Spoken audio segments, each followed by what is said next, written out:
الحمد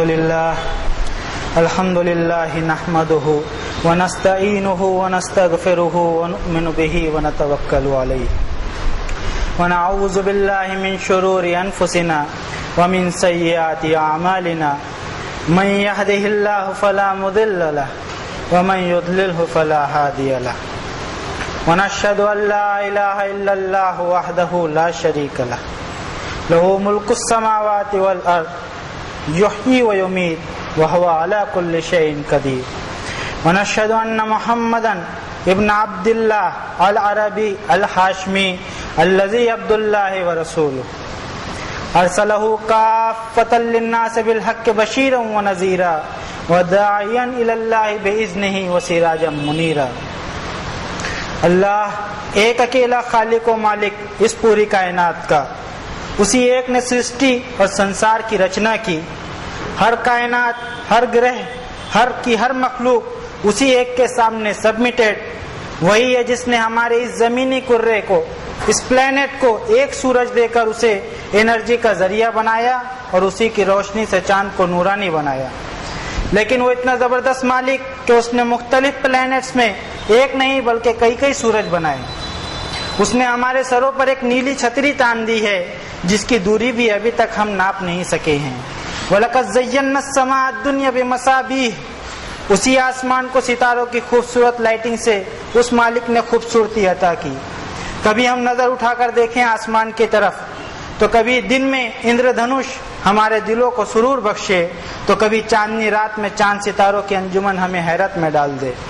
کبھی وہ مالک اس آسمان میں بادلوں کو اس طرح پھیلا دے گویا بہترین پینٹنگ کی ہو، تو کبھی بادلوں کے سائے کو اتنا گھنا کر دے کہ دن میں بھی رات کا گما ہونے لگے. کبھی سورج کی چمک سے دن کو روشن کر کے چہل پہل کر دے، تو کبھی چاند کی مدھم روشنی کے ذریعے ایک طرح کا سکون پیدا کر دے. وہی ایک اکیلا رب ہے جس نے کیچڑ میں کنول اور وادیوں میں رنگ برنگے پھول کھلائے. ہر پھول کو الگ خوشبو، کلر، سائز، ڈیزائن اور خوبصورتی عطا کی. درختوں کی پتیوں کے دامن کو شبنم کے قطروں سے رونق عطا کی تو زمین کو ہری چنری پہنا دی. ان اوس کے قطروں اور درختوں کے پتوں کو ہم گن بھی نہیں سکتے. اسی نے پانی سے بھری بدلیوں سے بوند بوند بارش برسائی اور ان بوندوں کا سائز بھی اتنا پرفیکٹ رکھا کہ اس کی مخلوق کو نقصان نہ پہنچے. اگر انہی بوندوں کی سائز کو اللہ بڑا کر دے تو کیا ہمارے گھروں کی چھت باقی رہ سکے گی؟ لیکن اتنی عمر تک بھی ہم نے بارش کے بوند بوند برسنے پر اپنے رب کا کبھی شکر ادا نہیں کیا. ابھی بھی دیر نہیں ہوئی ہے، شکر ادا کریں ہم اپنے مالک کی ایک ایک نعمت کا. اللہ کا شکر ادا کرتے ہیں کہ اس نے اس ہفتے بارش کی شکل میں اپنی رحمت ہم پر نازل فرمائی. لیکن ہمارے ہی ملک کے ایک علاقے اور قریبی ملک میں بھی اسی بارش نے سیلاب کا روپ بھی لے لیا.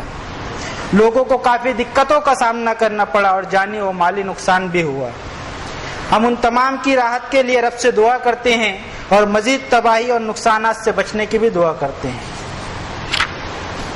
اب اپنے رب کے شکر کے ساتھ ہمارے دلوں سے یہ آواز بھی آئے کہ ہاں وہی مالک ہے جس نے پرندوں کو ان کے تسبیح کے طریقے سکھائے، تتلیوں کو خوشنما رنگ عطا کیے. چھوٹی چھوٹی سی تتلیاں مگر اس میں اتنا بہترین کلر کمبینیشن، اتنی ورائٹیز، اتنے ڈیزائنز جو انسان کو اس کے خالق کے بہترین آرٹسان ہونے کی یاد دہانی کرائے. وہ مالک پربت پر کہیں برف کی چادر بچھاتا ہے تو کہیں جنگلوں کا جال بچھا دیتا ہے. وہی اس لائق ہے کہ اس کی غلامی اور عبدیت کو قبول کیا جائے. وہی اس لائق ہے کہ اس کی سبحان اور تقدیس بیان کی جائے. فسبح بسم ربک العظیم، سبحان ربی العظیم، سبحان اللہ و بحمدہ، سبحان اللہ العظیم. اللہ کی وحدانیت کی گواہی کے ساتھ ساتھ حضرت محمد صلی اللہ علیہ وسلم کے اللہ کے بندے اور آخری رسول ہونے کی گواہی دیتے ہیں، جو اللہ کی مکمل فرما برداری کا جیتا جاگتا پیکر تھے. اب نبی کریم صلی اللہ علیہ وسلم کی سنتوں کو اپناتے ہوئے اپنی تمام سوچ، اپنے تمام گولز کو اپنے مالک کے آگے سبمٹ کر دیا جائے. بے شک اس مالک کے ہر فیصلے کو اپنے لیے خیر سمجھ کر اسے تسلیم و رضا کے ساتھ قبول کرنے کا نام ہی ایمان ہے. یقیناً ہمیں ہمارے رب سے ہی ہر ضرورت کے لیے دعا کرنی چاہیے اور اس کی مرضی پر راضی بھی رہنا چاہیے. اس مالک نے اپنی آخری کتاب کی 42 نمبر کی سورت کی 49 اور 50 نمبر کی آیتوں میں فرمایا للہ ملک السماوات والارض یخلق ما یشاء یہب لمن یشاء اناثا ویہب لمن یشاء الذکور او یزوجہم ذکرانا واناثا ویجعل من یشاء عقیما انہ علیم قدیر۔ آسمان و زمین اللہ کی بادشاہت کا محض ایک حصہ ہے۔ وہ خود مختار رب ہے جس کو جب اور جیسا چاہے پیدا کرے، وہ جسے چاہے بیٹیاں دے اور جسے چاہے صرف بیٹے ہی بیٹے دے، وہ چاہے تو کسی کو بیٹے اور بیٹیاں دونوں ہی دے تو کسی کو بے اولاد رکھے۔ یقیناً اسے سب معلوم ہے اور وہ اپنے فیصلے کو لاگو کرنے پر پوری طرح قادر بھی ہے۔ قرآن شریف کی اس آیت کی تلاوت کے بعد ہمیں یہ تو معلوم ہو گیا کہ کسی کو لڑکا اور کسی کو لڑکی بنانا کس کے اختیار میں ہے۔ ظاہر ہے یہ اللہ ہی ہے جس نے کسی کو لڑکا بنایا تو کسی کو لڑکی۔ تو جب اسی نے یہ سب کیا تو کیا وہ کسی ایک جینڈر کا فیور کرے گا اور دوسرے جینڈر کا گریڈ کم کرے گا؟ ظاہر ہے وہ رحیم و کریم رب، وہ جینڈر بائز نہیں ہو سکتا۔ پھر کیا وجہ ہے کہ کسی نے دھرم کے نام پر، کسی نے آزادی کے نام پر، کسی نے حقوق کے نام پر اور کسی نے فیشن کے نام پر خواتین کا ایکسپلائٹیشن اور شوشن کیا؟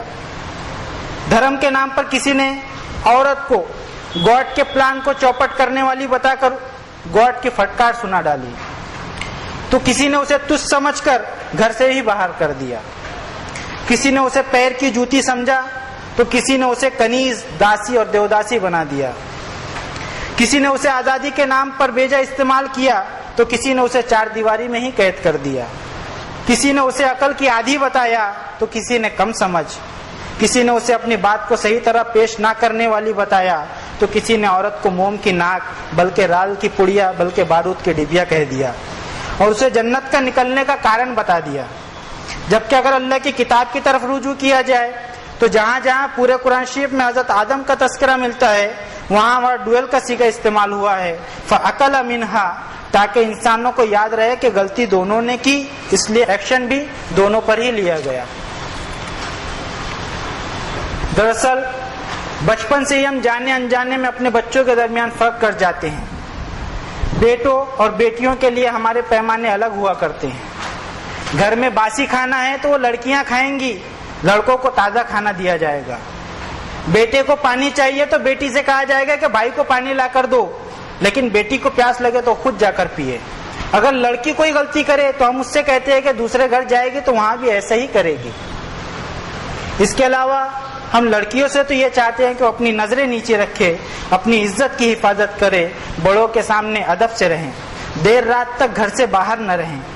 ایسا چاہنے میں کوئی برائی نہیں، گھر کے ہیڈ کو ایسا کرنا بھی چاہیے۔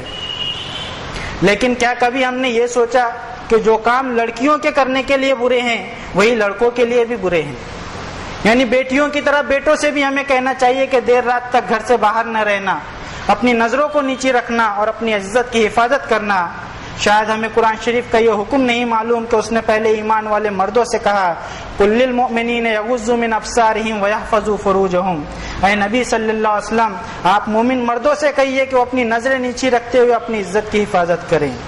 اس کے بعد عورتوں سے فرمایا وَقُل لِّلْمُؤْمِنَاتِ يَغْضُضْنَ مِنْ أَبْصَارِهِنَّ وَيَحْفَظْنَ فُرُوجَهُنَّ وَلَا يُبْدِينَ زِينَتَهُنَّ، اے نبی صلی اللہ علیہ وسلم مومن عورتوں سے بھی کہیے کہ وہ بھی اپنی نظروں کو نیچی رکھیں، اپنی عزت کی حفاظت کرے اور اپنے چارمز کا مظاہرہ نہ کرے۔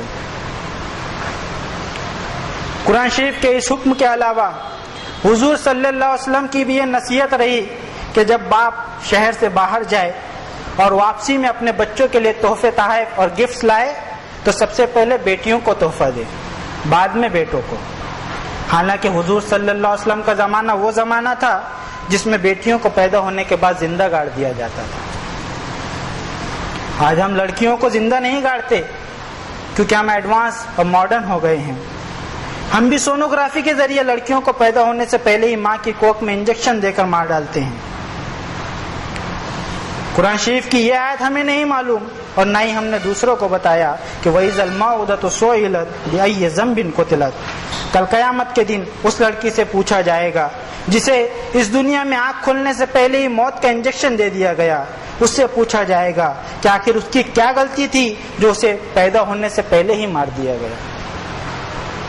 آج ہمارے ملک میں لڑکیوں کے پیدائش میں زبردست گراوٹ نوٹ کی جا رہی ہے۔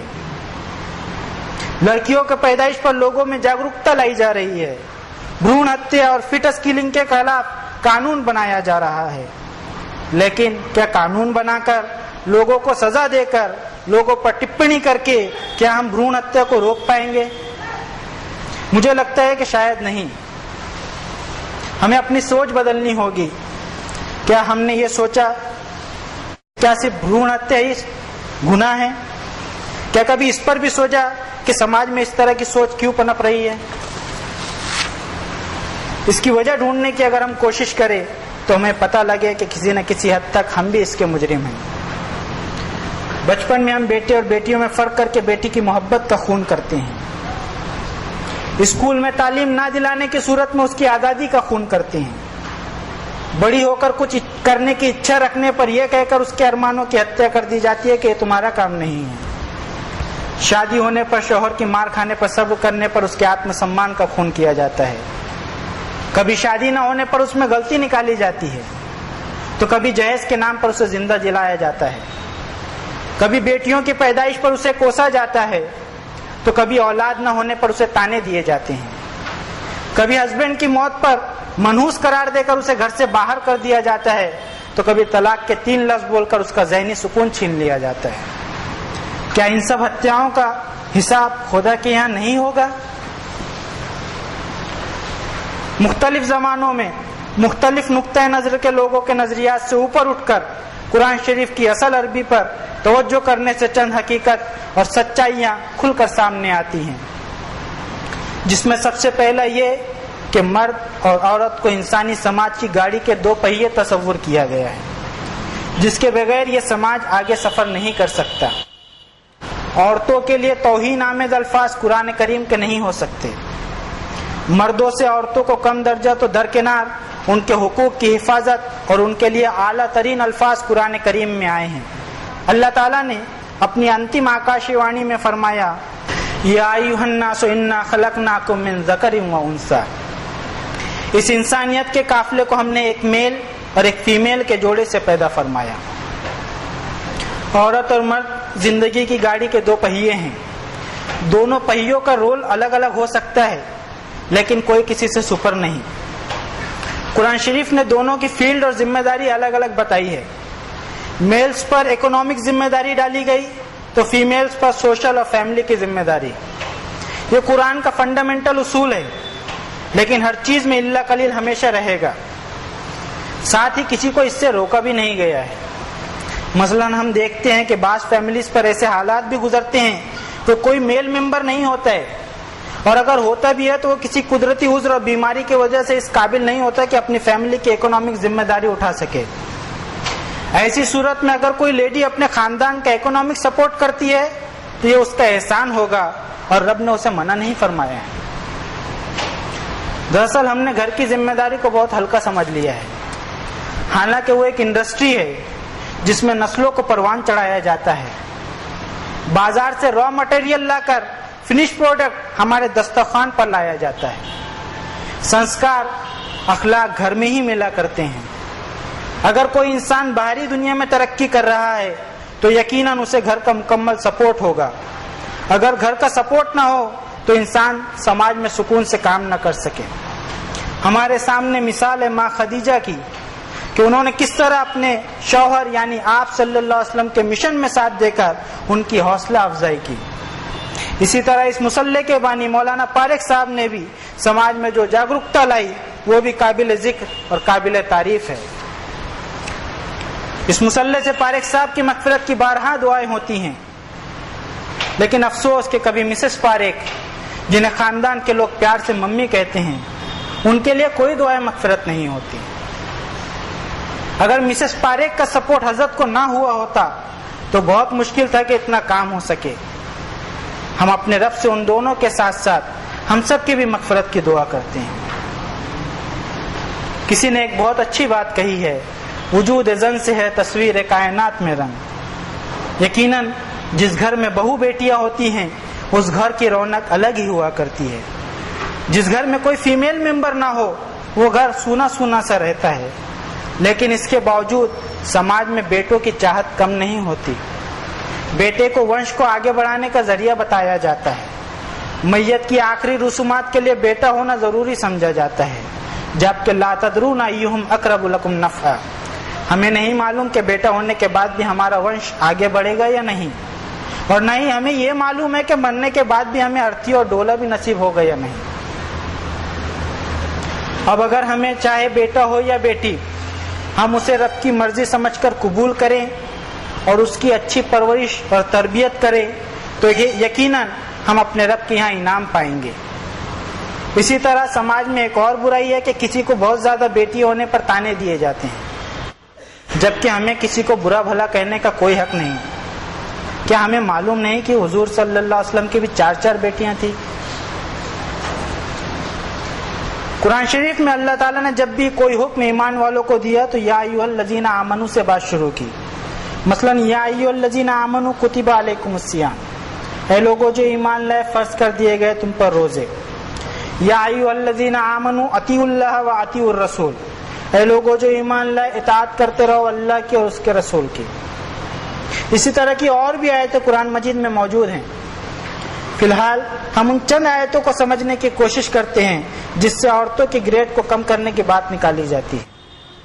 ان آیتوں پر بات کرنے کا ہمارا مقصد کسی کو نیچا دکھانا یا کسی پر الزام تراشی کر کے انہیں غلط ثابت کرنا بالکل نہیں ہے، نہ ہی اپنے آپ کو صحیح بتانا ہمارا مقصد ہے، بلکہ اس کا مقصد صرف اتنا ہی ہے کہ ان آیتوں کو غلط سمجھ کر ہم اپنے رب کے یہاں پھنس نہ جائیں. اور اگر ہم بھی ان آیتوں سے غلط معنی نکال رہے ہیں تو آپ کا بھی کام ہے کہ آپ ہماری اصلاح کر دیں. مثلا قرآن شریف کی 4 نمبر کی سورت کی 34 نمبر کی آیت جس سے وائف بیٹنگ بیویوں کو مارنے کا حکم نکالا جاتا ہے، اس کے ایک حصے میں کہا گیا واللاتی تخافون نشوزہن، اور اگر تمہیں اپنی بیویوں کے طرف سے بددماغی اور نافرمانی کا اندیشہ ہو تو سب سے پہلا کام یہ ہو کہ فعظوہن، انہیں نصیحت کرو، انہیں سمجھاؤ. اس کے بعد سیکنڈ اسٹیپ وہجرہن فی المضاجع، ان سے بیڈ روم سے الگ رہو. تھرڈ اسٹیپ میں آتا ہے وضربہن، جس کا ایک ترجمہ ہوتا ہے کہ انہیں مارو. حالانکہ ضرب کے سینونیمز میں مارنے کے علاوہ بیان کرنا اور مارچ کرنا کے معنی بھی نکلتے ہیں. مثلا ضرب اللہ مثلا، اللہ مثال بیان فرماتا ہے. اسی مناسبت سے ہم سمجھتے ہیں کہ اس حصے کا ترجمہ یہ بھی ہو سکتا ہے کہ انہیں فائنل وارننگ دے کر بیان کر دو کہ یہ معاملہ ابھی تک میاں بیوی کے درمیان کا ہے، اب یہ معاملہ گھر سے باہر نکل سکتا ہے. اور چوتھا اسٹیپ ہے کہ فبعثوا حکما من اہلہ وحکما من اہلہا، ایک حکم آربیٹر شوہر کے خاندان سے اور ایک حکم آربیٹر بیوی کے خاندان سے مقرر کیا جائے. وہ دونوں آربیٹرز، وہ دونوں حکم حضور صلی اللہ علیہ وسلم کی سنت امسک علیک زوجک واتق اللہ کو اپناتے ہوئے صلح صفائی کر کے ان دونوں کی فیملی لائف کو آگے بڑھانے کی کوشش کریں، اس جوڑے کو ٹوٹنے سے بچائیں، انہیں اللہ کی پکڑ سے خبردار کریں. اور ان دونوں حکم کے سامنے رحمت للعالمین صلی اللہ علیہ وسلم کے یہ قول بھی رہے جو آپ نے اپنے آخری خطبے میں کہا تھا کہ عورتوں کے معاملے میں اللہ سے ڈرو. عورتیں اللہ کی امانت ہیں، اللہ کے نام پر ہی وہ تمہارے نکاح میں آئی ہیں. جس طرح تمہارے حقوق بیویوں پر نکلتے ہیں اسی طرح بیویوں کے بھی تم پر حقوق نکلتے ہیں. عورتوں کے معاملے میں ہمیشہ انصاف کرتے رہنا. یہاں زیادہ تر بزنس کمیونٹی کے لوگ ہیں، ہمیں یہ بات اچھی طرح معلوم ہے کہ بزنس میں سیفر سائڈ رہنا ہی عقل مندی ہے. اگر ہم اس آیت سے اپنی بیوی کو مارنے کا اصول نکال کر انہیں مارتے ہیں اور خدا نہ خواستہ کل قیامت کے دن وہ غلط نکلتا ہے تو ہم چھوٹ نہیں سکیں گے. اور اگر ہم اس آیت سے وائف بیٹنگ بیویوں کو مارنے کا اصول برآمد نہ کر کے اپنی بیویوں کو نہیں مارتے ہیں تو قیامت میں ہم نو پروفٹ اینڈ لو لاس کی پوزیشن میں رہیں گے. اب اگر ہم قرآن شریف کی آیتیں سے بیویوں کو مارنے کا حکم برآمد کریں گے تو یقیناً ایسے بھی سوالات کھڑے ہوں گے کہ اگر بیوی نافرمانی کرتی ہے تو شوہر کو اسے مارنے کا حق ہے. لیکن اگر کوئی شوہر اپنی بیوی پر زیادتی کرے، اسے مارے پیٹے، تو کیا بیوی بھی اپنے شوہر پر ہاتھ اٹھا سکتی ہے؟ کم از کم ہم قرآن شریف کی آیتوں سے اس طرح کے احکامات برآمد نہ کریں۔ اللہ ہماری حفاظت کرے اور ہمیں صراط مستقیم پر رکھے۔ دوسری آیت 4 نمبر کی ہی سورت کی 11 نمبر کی آیت ہے، جس سے عورت کو وراثت میں آدھا حصہ والی بات نکالی جاتی ہے۔ اس پر بھی اگر ہم تھوڑا ہوم ورک کر لیں، تھوڑی توجہ کر لیں، آیت شروع ہوتی ہے یوصیکم اللہ فی اولادکم، اللہ تمہیں تمہاری اولاد کے بارے میں نصیحت کرتا ہے۔ للذکر مثل حظ الانثیین، جس کا ایک ترجمہ یہ ہوتا ہے کہ مردوں کو عورتوں سے ڈبل حصہ دیا جائے۔ اگر آیت کے الفاظ پر غور کیا جائے تو ہمیں ملے گا کہ آیت شروع ہو رہی ہے تمہاری اولاد کہہ کر۔ ظاہر اولاد میں بیٹا اور بیٹی دونوں ہوں گے۔ انسان چاہے کتنی بھی بڑی عمر کا ہو جائے، وہ اپنے ماں باپ کے لیے بیٹا اور بیٹی ہی رہے گا۔ لہذا اس کا ایک ترجمہ یہ بھی ہو سکتا ہے کہ بیٹے کو 2 بیٹیوں کے برابر حصہ دیا جائے۔ یہاں بیٹے کو بیٹی سے ڈبل حصہ دیے جانے کی بات ہے۔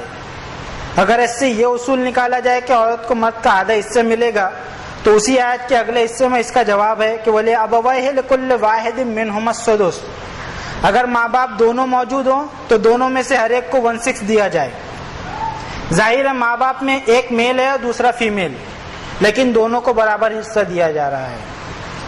اسی طرح اس کی اگلی آیت میں ہے وَإِن كَانَ رَجُلٌ يُورَثُ كَلَالَةً أَوْ امْرَأَةٌ وَلَهُ أَخٌ أَوْ أُخْتٌ فَلِكُلِّ وَاحِدٍ مِّنْهُمَا السُّدُسُ، اس میں بھی بھائی کو بہن کے برابر حصہ دیا جا رہا ہے، حالانکہ بھائی کا میل جینڈر ہے اور بہن کا فیمیل۔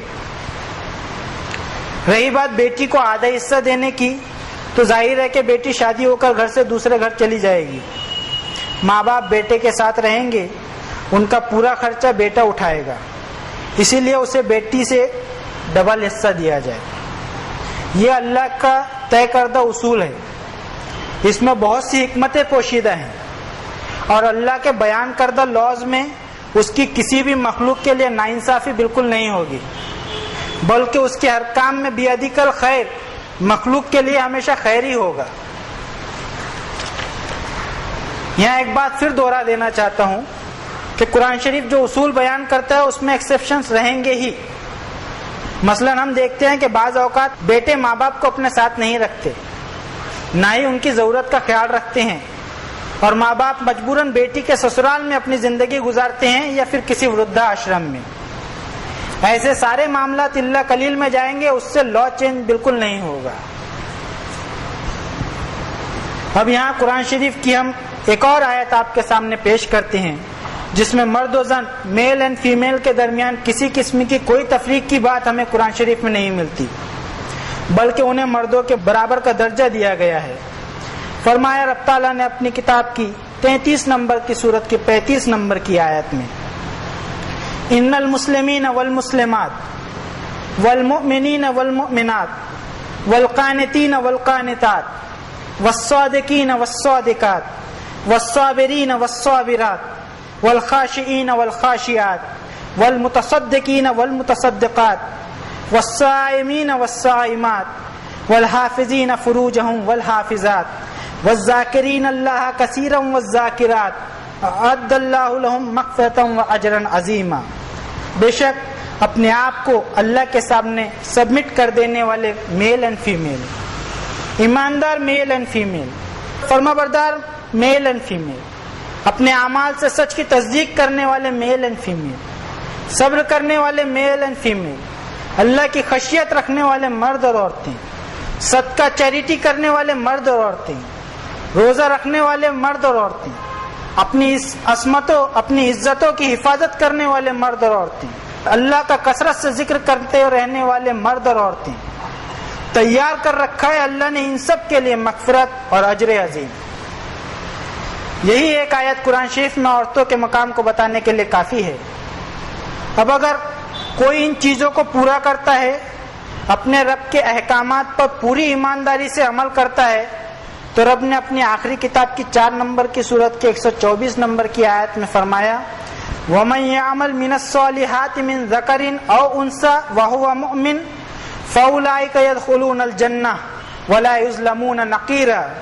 اور میل اور فیمیل میں سے جو کوئی بھی پوری ایمانداری سے عمل صالح گڈ ڈیڈ کرے تو ایسے ہی لوگ داخل ہوں گے جنت میں، اور ان کی کوششوں کے نتائج، ان کی کوششوں کے رزلٹ میں کسی چیز میں بھی کوئی بھی کمی بالکل نہیں کی جائے گی۔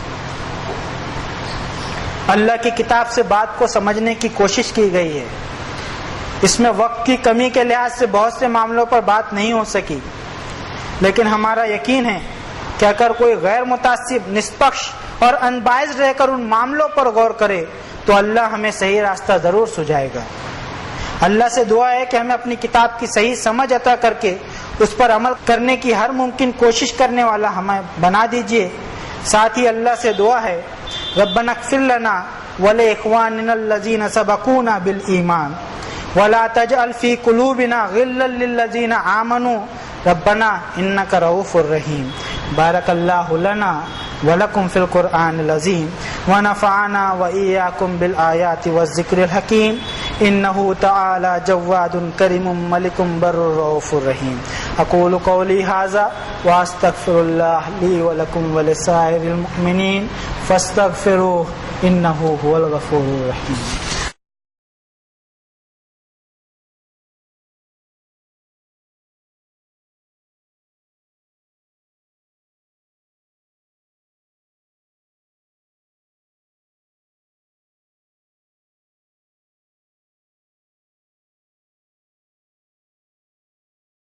الحمد لله وحده والصلاة والسلام على من لا نبي بعده اما بعد فقال الله تعالى في القرآن العظيم فأعوذ بالله من الشيطان الرجيم بسم الله الرحمن الرحيم إن الله وملائكته يصلون على النبي يا أيها الذين آمنوا صلوا عليه وسلموا تسليما اللهم صل على محمد النبي الأمي الذي جاء بالهدى والفرقان وصل على جميع الأنبياء والمرسلين وعلى الملائكة المقربين وعلى أصحاب رسول الله صلى الله عليه وسلم وعلى أزواج رسول الله صلى الله عليه وسلم وعلى أهل بيت رسول الله صلى الله عليه وسلم وعلى جميع المؤمنين والمؤمنات والمسلمين والمسلمات الأحياء منهم والأموات اللهم إنك أنت سميع مستجيب الدعوة ربنا إننا آمنا فاغفر لنا ذنوبنا وكفر عنا سيئاتنا وتوفنا مع الأبرار فاطر السماوات والأرض أنت ولي في الدنيا والآخرة